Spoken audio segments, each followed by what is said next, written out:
নমস্কাৰ সকলোকে লাৰ্ণিং কিউবলৈ পুনৰবাৰ স্বাগতম জনাইছো। কম্পিটিটিভ এক্সামত আটাইতকৈ স্কোৰিং সাবজেক্টটোৱে হৈছে ইণ্ডিয়ান পলিটি। যদি আপোনালোকে আহিবলগীয়া বিএড এন্ট্ৰেন্স পৰীক্ষা দিবলৈ ওলাইছে, লগতে এডিআৰই 3.0 বা জিটিপিজিটি, আসাম টেট এই আটাইবোৰ পৰীক্ষাত ইণ্ডিয়ান পলিটিৰ প্ৰশ্নসমূহে গুৰুত্বপূৰ্ণ ভূমিকা পালন কৰে। আপোনালোকে খুব সহজে সেই প্ৰশ্নসমূহ কৰিব পাৰে। গতিকে আমি পলিটিৰ ক্লাছ আৰম্ভ কৰিছো। আজি আমাৰ দ্বিতীয়টো ক্লাছ আৰম্ভ কৰিবলৈ লৈছো। আৰম্ভ কৰাৰ আগত লাৰ্ণিং কিউবে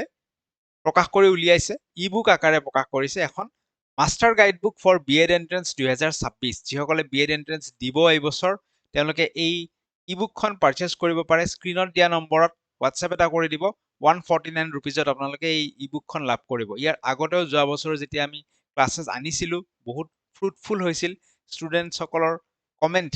ভাল কমেণ্ট আহিছিল, ৰিভিউজ ভাল আছিল, পৰীক্ষাত যথেষ্ট সহায়ক হৈছিল। সেইকাৰণে আমি দ্বিতীয়বাৰৰ কাৰণে এই ই বুকখন লৈ আহিছো। আপোনালোকে হোৱাটছএপ কৰিব পাৰে। 149 ৰুপিজত এই ই বুকখন আপোনালোকে পাব, লাভ কৰিব। অকণমান মই দেখুৱাই দিম যিসকলে আজি প্ৰথম আমাৰ চেনেলটোত জড়িত হৈছে তেওঁলোকৰ কাৰণে দেখুৱাই দিম অকণমান যে এইখন আমাৰ ই বুকখন master guide book for B Ed entrance 2026। এন্ট্ৰেন্সত আহিবলগীয়া প্ৰত্যেকটো সাবজেক্ট, গুৱাহাটী ইউনিভাৰ্চিটি হওক, ডিব্ৰুগড় ইউনিভাৰ্চিটি হওক, প্ৰত্যেকটো subject, education, teaching, aptitude, maths, reasoning, English, জিকে, কাৰেণ্ট এফেয়াৰ্ছ এই ই বুকখনত আপোনালোকে পাব। আৰু এডিশ্যনেলি ফ্ৰী পিডিএফ যোগান ধৰা হ'ব যিসকলে এই ই বুকখন পাৰচেজ কৰে। ঠিক আছে, তাৰপিছত কণ্টেণ্ট অকণমান মই দেখুৱাই দিম। স্ক্ৰল কৰি ফালে ইয়াৰ চিলেবাছ আটাইবোৰ বস্তু ইনক্লুড কৰা হৈছে। এয়া কণ্টেণ্ট দেখিবলৈ পাইছো। এডুকেশ্যনৰ পৰা আৰম্ভ হৈছে। MCQ প্লাছ কনচেপ্ট সকলো থাকিব। Teaching aptitude, MCQ plus concept দুইটাই পাব। জেনেৰেল নলেজ, হিষ্ট্ৰী পলিটি দিছো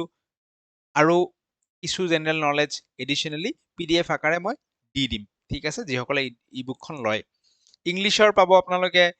গণিতৰ পাব, নিউমেৰিকেল এবিলিটিজ, এই আটাইবোৰ টপিকৰ ওপৰত প্ৰেক্টিচ কুৱেশ্যনছ, লগতে ৰিজনিং। তো কনচেপ্ট প্লাছ MCQ য'ত যি ধৰণে প্ৰিপাৰেশ্যনৰ কাৰণে যি প্ৰয়োজন এই বুকখনৰ জৰিয়তে আপোনালোকে পাব। আৰু আটাইতকৈ ভাল কথাটো হৈছে যে ইয়াত আপোনালোকে সলভ প্ৰিভিয়াছ ইয়াৰ কুৱেশ্যনছ পাব। প্ৰিভিয়াছ ইয়াৰ কুৱেশ্যনছ এড কৰা হৈছে। বৰ্তমান 6খন ৰেডি হৈছে। যিহেতু আমি সলভ পেপাৰ দি আছো, ফিউচাৰত হয়তো আৰু বঢ়োৱা হ'ব পাৰে। দেখিবলৈ পাইছে এয়া previous year question. Dibrugarh university 25-24-23, Guwahati university 25-24-23, লগতে আৰু হয়তো বাঢ়িব পাৰে ফিউচাৰত। এই আটাইবোৰ প্ৰশ্ন হৈছে সলভ কুৱেশ্যন। এই প্ৰশ্নৰ লগত আনচাৰ্ছ দিয়া আছে, প্ৰশ্নৰ লগত আনচাৰ্ছ দিয়া আছে যাতে আপোনালোকৰ সময় ৰাহি হয়। বাৰু যি নহওক, আজিৰ মূল ক্লাছলৈকে আমি এতিয়া ঘূৰি যাওঁ। আমি ইণ্ডিয়ান পলিটি পঢ়িবলৈ আৰম্ভ কৰিছিলো, গতিকে ইণ্ডিয়ান পলিটিলৈকে আমি ঘূৰি আহিছো। আমি যদি অকণমান মনত পেলাওঁ যে আগৰ ক্লাছটোত আমি কি চাইছিলো, তাৰ লগত আমি লিংক কৰি আজিৰ ক্লাছটো আৰম্ভ কৰিম। প্ৰথমতে আগৰ ক্লাছটোত আমি কনষ্টিটিউৱেণ্ট এছেম্বলিৰ কথা কৈছিলো, যে কনষ্টিটিউশ্যনখন যে বনোৱাৰ কাৰণে এখন কমিটি লাগিল, ব্ৰিটিছে সেই কমিটিখন ফৰ্ম কৰি দিছিল, সেইখনৰ কথা কৈছিলো। ঠিক আছে, অকণমান ৰিভাইজ কৰি ল'ব আপোনালোকে নিজে যে কনষ্টিটিউৱেণ্ট এছেম্বলিখন কি ধৰণে ফৰ্ম হ'ল বা কেতিয়াৰ পৰা ফৰ্ম হ'ল। এখন কেবিনেট মিছন প্লান 1946ৰ আধাৰত কনষ্টিটিউৱেণ্ট এছেম্বলিখন ফৰ্ম হ'ল। মই আপোনালোকক কৈছিলো আৰম্ভণিতে 389 মেম্বাৰ্ছ আছিল, পিছত পাকিস্তান ভাগ হ'ল, কিছু মেম্বাৰ্ছ ঢুকালে আৰু অৱশেষত 284 জন মেম্বাৰে কনষ্টিটিউশ্যনখনত চাইন কৰিছিল। সেই কথা আমি পাতিছো। প্ৰথম প্ৰেচিডেণ্টৰ নাম সোধে ডক্টৰ সচিদানন্দ সিনহা। তেওঁ দুদিনৰ কাৰণে প্ৰেচিডেণ্ট আছিল। আটাইতকৈ বয়সীয়াল ব্যক্তিজনক প্ৰেচিডেণ্ট মনোনীত কৰা হৈছিল। পিছত ইলেক্টেড প্ৰেচিডেণ্ট হিচাপে সকলোৰে সৰ্বসন্মতি সাপেক্ষে ৰাজেন্দ্ৰ প্ৰসাদ পাৰ্মানেণ্ট প্ৰেচিডেণ্ট হৈ যায়। অবজেক্টিভ ৰিজলিউশ্যন কোনে দিছিল? জৱাহৰলাল নেহেৰুৱে দিছিল। এইবোৰ কথা আমি আলোচনা কৰিছিলো। ঠিক আছে, বাকী এইখিনি কথা আমি পাতিছো যে কনষ্টিটিউশ্যনখনৰ এইখিনি ইম্পৰ্টেণ্ট পইণ্টছ, বহু কিছু ফিচাৰ্ছ বিভিন্ন দেশৰ পৰা ইনস্পায়াৰ হৈ পেলাই লোৱা হৈছে। এইবোৰ কথা পাতিছিলো, যেনেকে বাইকেমেৰেলিজম, আমাৰ এখন নিম্ন সদন, এখন উচ্চ সদন, ৰাজ্যসভা আৰু লোকসভা থাকে। এইবোৰ আমি ব্ৰিটিছৰ পৰা লৈছিলো। বাৰে বাৰে প্ৰশ্ন সোধে ফাণ্ডামেণ্টেল ৰাইটছ কাৰ পৰা লৈছিলো? আমেৰিকাৰ কনষ্টিটিউশ্যনখনৰ পৰা লৈছিলো। কনকাৰেণ্ট লিষ্টৰ কথা পাতিছো, অষ্ট্ৰেলিয়ান কনষ্টিটিউশ্যনৰ পৰা আমি লৈছো। ফাণ্ডামেণ্টেল ডিউটিজৰ কথা প্ৰশ্নত সোধে, ছভিয়েট বা ৰাছিয়াৰ পৰা আমি লৈছো। এই ধৰণে DPSP কাৰ পৰা লৈছো? বাৰে বাৰে প্ৰশ্নত সোধে। DPSP আমি আয়াৰলেণ্ডৰ কনষ্টিটিউশ্যনখনৰ পৰা লৈছো। ঠিক আছে অলপ থুলমূল আভাস এটা দি দিছো আমি কি পঢ়িলো এইটো এমেন্ডমেন্টৰ কথা খুদে যে 61st এমেন্ডমেন্ট 1988 আৰম্ভণিতে আমি কথা পাতিছো যে কনষ্টিটিউশনখনত কি আছিল 21 বছৰৰ ওপৰৰ মানুহেহে ভোট দিব পাৰিছিল কিন্তু কি হল 61st এমেন্ডমেন্ট 1988 ৰ পৰা 18 বছৰৰ তলৰ সকলেও ভুল হৈছে মোৰ কওঁতে 18 বছৰৰ ওপৰৰ সকলে ভোট দিব পৰা হল ঠিক আছে এটোৰ বিষয়ে উঠে এইখিনি কথা আমি আগৰ ক্লাছত আলোচনা কৰিছো অলপ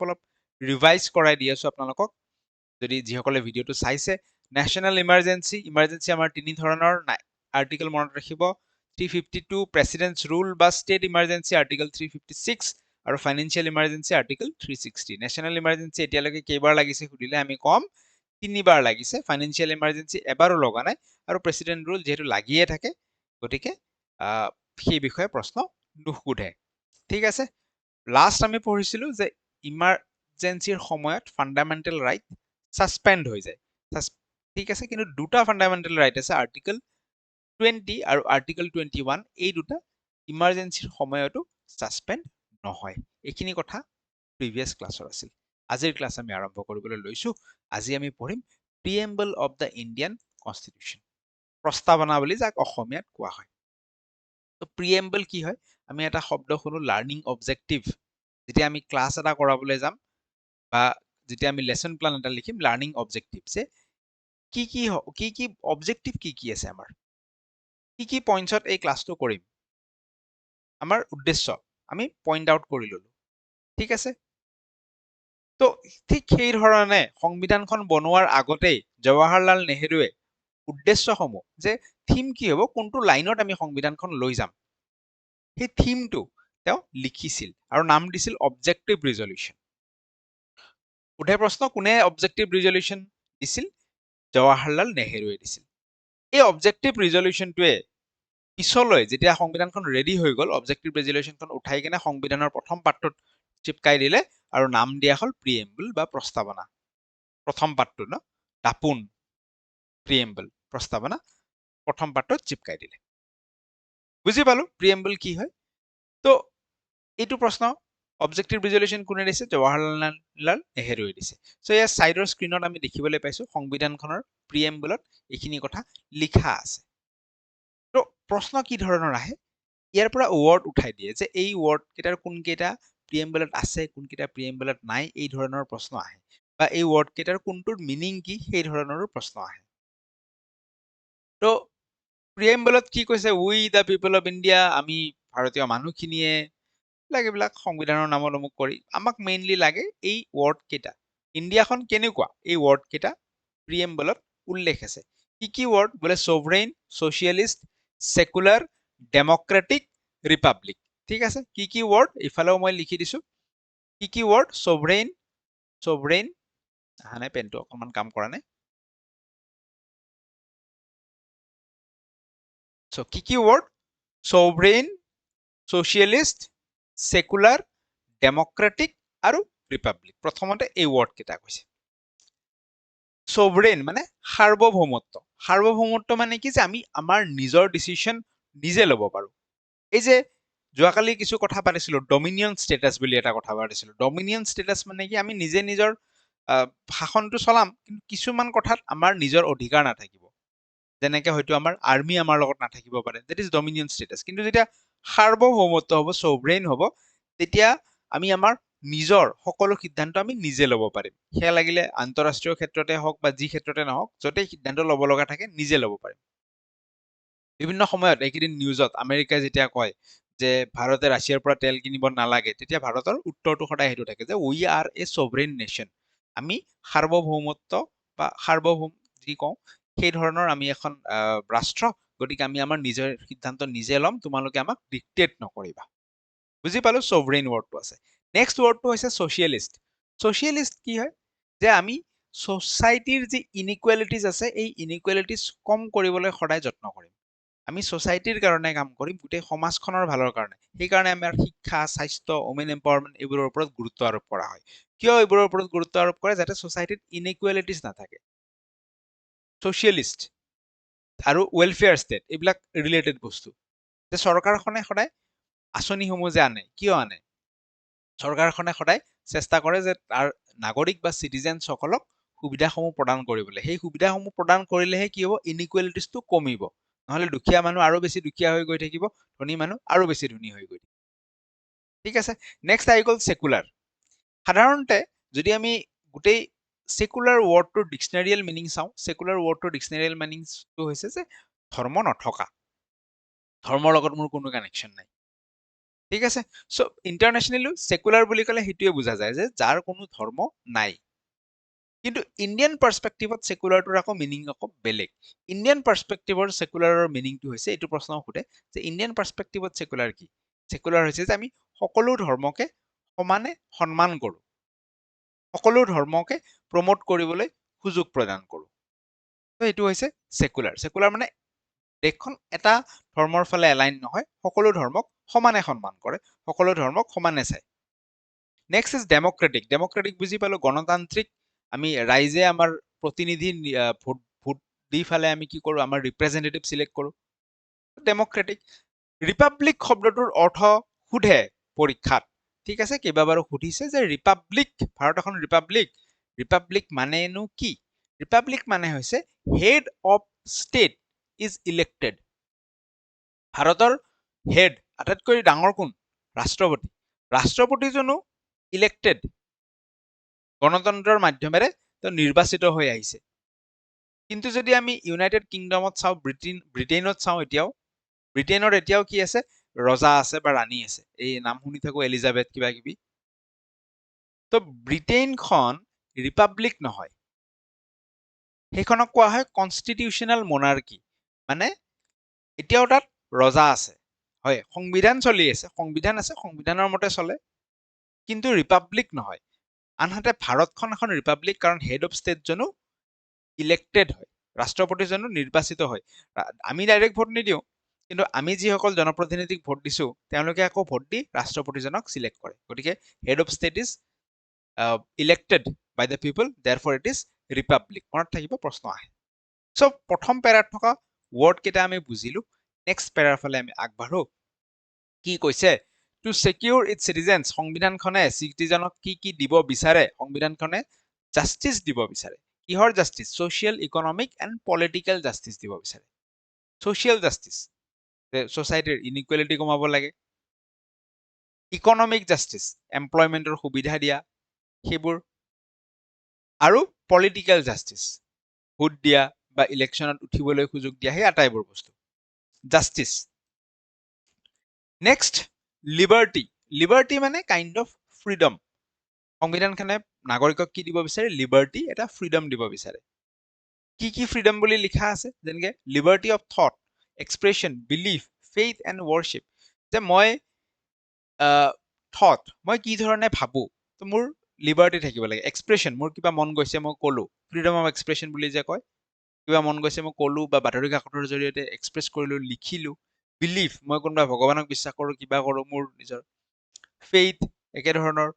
বা ৱৰশ্বিপ মই কি ধৰ্ম বা কি ভগৱান ৱৰশ্বিপ কৰোঁ সেই সকলোবোৰৰ ক্ষেত্ৰত মোৰ স্বাধীনতা থাকিব লাগে মোৰ ফ্ৰীডম থাকিব লাগে দেট ইজ লিবাৰ্টি নেক্সট কৈছে equality of status and opportunity to promote them among them all equality সমানতা সকলোকে সমান অপৰচুনিটি দিব লাগে সেইবোৰ কথা সংবিধানত লিখা আছে আৰু ফাইনেলি ফ্ৰেটাৰ্নিটিৰ মিনিংটো সোধে ফ্ৰেটাৰ্নিটিৰ মিনিংটো হৈছে ব্ৰাদাৰহুড বা ভাইচাৰা ফ্ৰেটাৰ্নিটিৰ মিনিং কি ফ্ৰেটাৰ্নিটিৰ মিনিং হৈছে ব্ৰাদাৰহুড বা ভাইচাৰা ইজনে আনজনৰ লগত আমি সম্বন্ধ স্থাপন কৰি ভালকে মিলা প্ৰীতিৰে ইউনিটি মেইনটেইন কৰি ফেলে চলিম দেট ইজ ফ্ৰেটাৰ্নিটি ঠিক আছে ফ্ৰেটাৰ্নিটি এচিউৰিং the dignity of the individual and the unity and integration of the nation united হৈ থাকিম নেশ্যনৰ ইণ্টিগ্ৰেশ্যন সকলো একেলগ হৈ আছে সেইবোৰ আমি ৰক্ষা কৰি চলিম চ' এইখিনি কথা প্ৰিএম্বলত মনত লিখা আছে গতিকে কিৱৰ্ডখিনিও মই ছাইডত উল্লেখ কৰি দিছোঁ দেখিছোঁ প্ৰথম পাঁচটা পঢ়িলোঁ নেক্সট জাষ্টিছ লিবাৰ্টি ইকুৱেলিটি ফ্ৰেটাৰ্নিটি লিখা আছে এই অকল টাৰ্মকেইটা মনত ৰাখিলে হ'ল মিনিংকেইটা মনত ৰাখিলে নেক্সট প্ৰশ্ন কি আহিব যে নেক্সট প্ৰশ্ন আহিব যে এই যে কিৱৰ্ডবোৰ পঢ়িলো এই কিৱৰ্ডবোৰ আটাইবোৰ কিন্তু সংবিধানখন যেতিয়া আৰম্ভণিতে আছিল তেতিয়া কিন্তু আটাইবোৰ নাছিল তিনিটা কিৱৰ্ড ছ'চিয়েলিষ্ট সেকুলাৰ আৰু ইন্টিগ্ৰিটি পিছত 1976ত 42 নম্বৰ কনষ্টিটিউচনেল এমেণ্ডমেণ্ট এক্টৰ জৰিয়তে ইয়াক এড কৰা হ'ল ইয়াক যোগ কৰা হ'ল this is important okay so তিনটা কিৱৰ্ড কি কি ছ'চিয়েলিষ্ট সেকুলাৰ আৰু ইন্টিগ্ৰিটি কেতিয়া প্ৰিএম্বলখনত যোগ কৰা হৈছিল 42 নম্বৰ 42nd কনষ্টিটিউচনেল এমেণ্ডমেণ্ট কোন চনত 1976 চনত কি কিৱৰ্ড ছ'চিয়েলিষ্ট সেকুলাৰ ইন্টিগ্ৰিটি যোগ কৰা হৈছিল হ'ব এইটো ইম্পৰ্টেণ্ট প্ৰশ্ন কিন্তু নেক্সট আৰু এটা প্ৰশ্ন আহিব পাৰে যে এই যে আমি লিবাৰ্টি ইকুৱেলিটি ফ্ৰেটাৰ্নিটি এইকেইটা কথা ক'লো এইকেইটা ক'ৰ পৰা লোৱা হৈছে adopted from French motto of French revolution French যি ফৰাচী বিপ্লৱ আছিল ফৰাচী বিপ্লৱৰ মটৰ পৰা এই ৱৰ্ড কেইটা লোৱা হৈছিল এইখিনি ঠিক আছে সো এইটো ইমান এটা সুধা দেখা যোৱা নাই কিন্তু ইয়াৰ আগৰ পইণ্টটো 42nd এমেণ্ডমেণ্ট এইটো প্ৰশ্ন দেখা গৈছে নেক্সট তাৰপিছত আমি আকৌ সংবিধানখনৰ ভিতৰত সোমাও প্ৰিএম্বল পঢ়িলো প্ৰথম পাঠটো পঢ়িলো এতিয়া যদি প্ৰথম পাঠটো উল্টাও আমি কন্টেন্টটো দেখিবলৈ পাম তাত কি দেখিম যে গোটেই সংবিধানখনৰ ডাঙৰ লেংদিয়েষ্ট কনষ্টিটিউচন বুলি কৈছে গোটেই সংবিধানখন 22টা পাৰ্টত ভাগ কৰা হৈছে কেইটা পাৰ্ট 22 পাৰ্টছত ভাগ কৰা হৈছে আৰু তাত শিডিউলছ আছে কিছুমান 22টা পাৰ্ট স্কেডিউলছ বুলি কয় 12টা স্কেডিউলছ আৰু টোটেল আৰ্টিকেল কিমান আছে 448টা আৰ্টিকেলছ আছে গোটেই সংবিধানখন 22টা পাৰ্ট আছে 12টা স্কেডিউলছ আছে আৰু 448 আৰ্টিকেলছ আছে আৰম্ভণিতে 12টা শিডিউল নাছিল আৰম্ভণিতে আছিল 8টা শিডিউল আৰু আৰ্টিকেল আৰম্ভণিতে আছিল 395টা এতিয়া স্কেডিউলছ বুলি যে কৈছো স্কেডিউলছ মানেনো কি শিডিউলছ বা স্কেডিউলছ মানে হৈছে কিছুমান লিষ্ট প্ৰথমতেতো সংবিধানত মই গোটেই লিখি আছো পিছত মই কিছুমান লিষ্ট যোগ কৰি দিছো দিস ইজ স্কেডিউলছ তো লিষ্ট কেইখন আছে সংবিধানত 12খন লিষ্ট আছে আৰু আৰ্টিকেল কেইটা আছে 448টা আৰম্ভণিতে কিমান আছিল স্কেডিউলছ আছিল 8টা আৰু আৰ্টিকেল আছিল 495টা আৰু পাৰ্টস 22টা হৈ গ'ল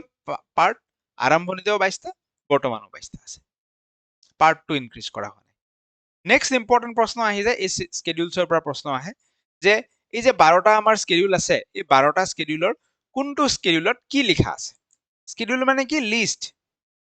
ভাৰতৰ সংবিধানততো লিখা থাকিব লাগিব ন যে ভাৰতৰ ৰাজ্য কেইখন ৰাজ্য আছে কি ৰাজ্য আছে ৰাজ্য কেইখনৰতো এখন লিষ্ট থাকিব লাগিব সো প্ৰথম স্কেডিউলত কি লিখা আছে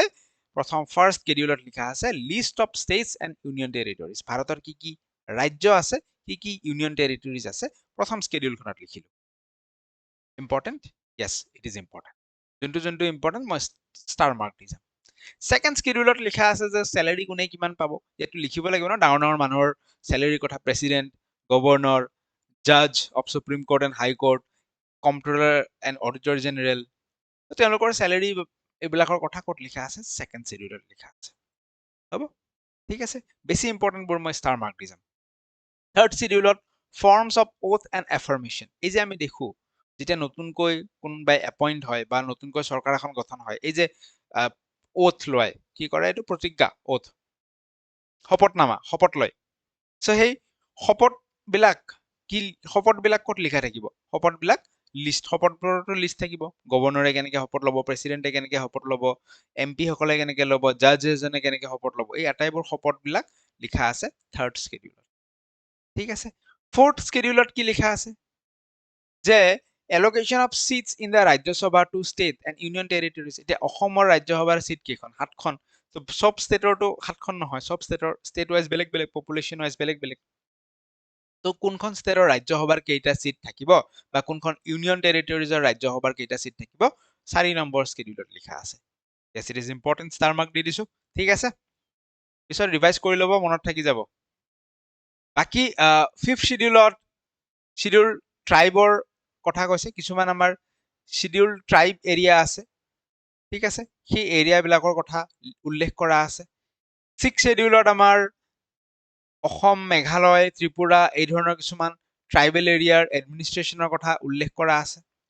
seventh schedule is important seventh শিডিউলত কি আছে ছেভেন্থ শিডিউলত ইউনিয়ন লিষ্ট ষ্টেট লিষ্ট আৰু কনকাৰেণ্ট লিষ্ট আছে যে ইউনিয়ন চেন্ট্ৰেল গভৰ্ণমেণ্টে কোনবোৰ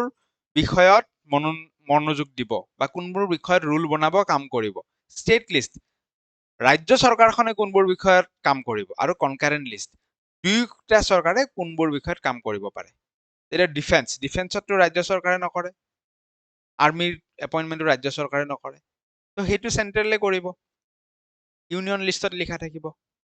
কিছুমান আছে ষ্টেটে কৰিব ষ্টেট লিষ্টত লিখা থাকিব কিছুমান আছে চেণ্টাৰ আৰু ষ্টেট দুইজনে কৰিব যেনেকে হেল্থ হৈ গ'ল এডুকেশ্যন হৈ গ'ল সেইবোৰ কনকাৰেন্ট লিষ্টত লিখা থাকিব দিছ ইজ ইম্পৰ্টেণ্ট 7 শিডিউলত লিখা আছে 8 শিডিউল ভেৰি ভেৰি ইম্পৰ্টেণ্ট বহুবাৰ প্ৰশ্ন দেখা গৈছে 8 শিডিউলত কি আছে languages recognise by the constitution সংবিধানে স্বীকৃতি দিয়া বৰ্তমান কেইটা ভাষা আছে 22টা ভাষা আছে হয়নে 22টা ভাষা আৰম্ভণিতে 22টা নাছিল 14টা আছিল বৰ্তমান 22টা ভাষা আছে তো যে কি ভাষা স্বীকৃতি দিছে তাৰোতো এখন লিষ্ট থাকিব লাগিব সেই কোড আছে লিষ্টখন 8 শিডিউলৰ আছে 8 শিডিউলত মনত থাকিব 8 শিডিউলত কি আছে ল্যাঙ্গুৱেজেছ ৰেকগনাইজড বাই দ্য কনষ্টিটিউশ্যন মনত থাকিব ঠিক আছে নেক্সট ইম্পৰ্টেণ্ট সেইকাৰণে মই মাৰ্ক কৰি দিছো 9th শিডিউলত কি আছে ল্যান্ড ৰিফৰ্ম মাটি বাৰী ৰিলেটেড যোনবোৰ নিয়ম কানুন ল আছে সেইবোৰ 9th শিডিউলত আছে 10th শিডিউলৰ পৰা প্ৰশ্ন দেখিবলৈ পোৱা গৈছে 10th শিডিউলত কি আছে এন্টি ডিফেকশ্যন ল হোৱাট ইজ এন্টি ডিফেকশ্যন ল এই যে ইলেকশ্যন জিকাৰ পিছত এজন এমপি বা এমএলএ পাৰ্টি চেঞ্জ কৰিব নোৱাৰে ইলেকশ্যন জিকাৰ আগত বা ইলেকশ্যনৰ আগতহে আমি ইফাল সিফাল দেখি আছো অমুকে অমুক পাৰ্টিত গ'ল তমুক কংগ্ৰেছৰ এজন বিজেপিত আহিল বিজেপিৰ এজন ক'ৰবাত কংগ্ৰেছত গ'ল কিবা গ'ল বাট ইলেকশ্যন জিকাৰ পিছত তেওঁলোকে কৰিব নোৱাৰে এন্টি ডিফেকশ্যন ল বুলি কোৱা হয় ইয়াক এই 10th শিডিউল 10 নম্বৰ শিডিউলখনত এই নিয়ম কানুনবোৰ লিখা আছে 11 আৰু 12 শিডিউলখন ভেৰি ভেৰি ইম্পৰ্টেণ্ট ইয়াতে 3 ষ্টাৰৰ লগত 4 ষ্টাৰ লগাই দিব পাৰে ইয়াত কি আছে যে পঞ্চায়ত আৰু মিউনিচিপালিটিজ আৰম্ভণিতে সংবিধানত পঞ্চায়ত আৰু মিউনিচিপালিটিজক ইমান এজ এ ল হিচাপে ইমান গুৰুত্ব দিয়া হোৱা নাছিল ডিপিএছপিত জাষ্ট মেনশ্যন কৰি থৈছিল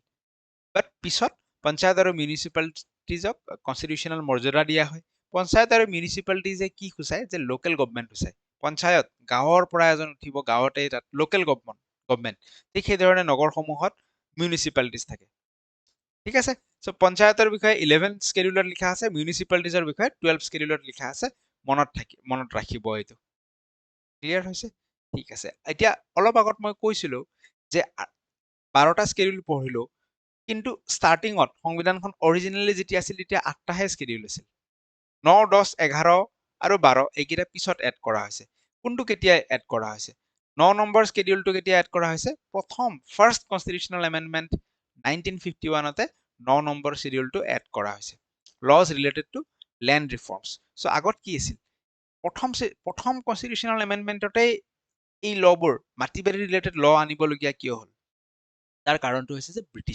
ব্ৰিটিছৰ দিনত জমিনদাৰসকলৰ লগত অজস্ৰ মাটি আছিল কিন্তু দুখীয়া মানুহজন যিজন কৃষক তেওঁৰ লগতে মাটি নাছিল কিছুমান মানুহে অজস্ৰ মাটি নিজৰ কৰি থৈ দিছিল সো এই ল্যান্ড ৰিফৰ্মছ আহি গ'ল ল্যান্ড ৰিফৰ্মছ আহি ফালে কিছুমান ল্যান্ড ৰিলেটেড ৰুলছ লগাই দিলে ৰুলছবিলাক ফাৰ্ষ্ট শিডিউলত লিখি দিলে কি ধৰণৰ যে চিলিং মানে কি যে ইমানখিনি মাটিতকে বেছি এজন মানুহৰ মাটি থাকিব নোৱাৰে সেই ধৰণৰ বহুত কিছু নিয়ম মাটি ৰিলেটেড আনিলে 9 নম্বৰ শিডিউলত 10 নম্বৰ শিডিউলটো কেতিয়া এড কৰা হৈছে এন্টি ডিফেকশ্যন ল এইটো প্ৰশ্ন সোধে 52nd কনষ্টিটিউশ্যনেল এমেণ্ডমেণ্ট 1985ত 10 নম্বৰ শিডিউল বা এন্টি ডিফেকশ্যন প্ৰভিজনছ এড কৰা হৈছে these two are very very important অলপ আগতে কৈছো যে পঞ্চায়ত আৰু মিউনিচিপালিটিজ দুয়োটাই কেতিয়া যোগ কৰা হৈছে 73rd পঞ্চায়ত ৰাজ 73rd কনষ্টিটিউশ্যনেল এমেণ্ডমেণ্টৰ জৰিয়তে 11 নম্বৰ শিডিউলত যোগ কৰা হৈছে মিউনিচিপালিটিজ নগৰপালিকা 74th কনষ্টিটিউশ্যনেল এমেণ্ডমেণ্টৰ জৰিয়তে 12 নম্বৰ শিডিউলত যোগ কৰা হৈছে আৰু দুয়োটাই একেটা বছৰ 1992ত যোগ কৰা হৈছে পালো বুজি ক্লিয়াৰ হৈছে শিডিউল সো যিসকলে ইবুক লৈছে কথা নাই এবাৰ ৰিভাইজ কৰি দিব চাব ভিডিঅ'টো যেতিয়া বনাই আছো ক্লাছটো যেতিয়া আমি কৰি আছো অলপ দীঘলকে গৈছো কিন্তু যেতিয়া ৰিভিজন দিব চাব মাত্ৰ 2-3টা পেজ আৰু মই এইটো আহল বহলকে লিখিছো 2-3টা পেজ খুব কম সময়ত ৰিভাইজ হৈ যাব ঠিক আছে next organs of the state যে গোটেই ভাৰতবৰ্ষখন ৰাষ্ট্ৰখনত 3টা অৰ্গেন আছে এটা হৈছে লেজিসলেচাৰ এটা হৈছে এক্সিকিউটিভ আনটো হৈছে জুডিচিয়াৰী লেজিসলেচাৰ কোনে হয় লেজিসলেচাৰ যোনে আইন বনায় আইন ক'ত বনায় MLA শুনিছো ন MLA কি কয় মেম্বাৰ অফ লেজিসলেটিভ এছেম্বলি এছেম্বলিটো কি কৈছে লেজিসলেটিভ এছেম্বলি কিয় কৈছে কাৰণ সেই এছেম্বলিত আইন বনোৱা হয় কোনে বনায় আইন কেইখন MLA সকলে বনায় সেইকাৰণে যে আজিকালি দেখো অখিল গগৈয়ে বাৰে বাৰে মাত মাতি আহিছে যে আইন বনাব পৰা মানুহ ক'ত যাব লাগে বিধানসভাত যাব লাগে কিয় কাৰণ তাত আইন বনায় চ' দেট ইজ সেই MLA সকল যিসকলে আইন বনায় বা MP সকল পাৰ্লিয়ামেণ্টত MP সকল সেইবোৰ কি লেজিসলেচাৰ তেওঁলোক হৈছে লেজিসলেচাৰ নেক্সট আহি গ'ল এক্সিকিউটিভ এছেম্বলিত আইন বনিলে লেজিসলেচাৰ এক্সিকিউটিভ সেই আইনখন এতিয়াতো এক্সিকিউট কৰিব লাগিল ন প্ৰেক্টিকেলি ফিল্ডত তাকতো কাম কৰাব লাগিল তো কাম কৰাবলৈ আমাৰ কি আছে বিউৰোক্ৰেটছ আছে IAS বিলাক আছে ACS বিলাক আছে গোটেই মানুহবিলাক আছে তো তেওঁলোক হৈ গ'ল এক্সিকিউটিভ এতিয়া প্ৰশ্ন আহিব যে মন্ত্ৰীসকল মিনিষ্টাৰ সকল তেওঁলোকতো একোজন MP বা MLA হ'ব পাৰে এট দ্য সেম টাইম তেওঁলোক মিনিষ্টাৰো হয় তো তেওঁলোক ক'ত আহিব লেজিসলেচাৰত আহিব নে এক্সিকিউটিভত চ' মিনিষ্টাৰ সকল নৰ্মেলি এক্সিকিউটিভ মিনিষ্টাৰ সকলো কি এক্সিকিউটিভ কিয় আইনখন বনালে এছেম্বলিত আইনখনৰ কিবা এটা প্ৰভিজন ইমপ্লিমেণ্ট হোৱা নাই আমি গৈ মিনিষ্টাৰৰ কাষ চাপিম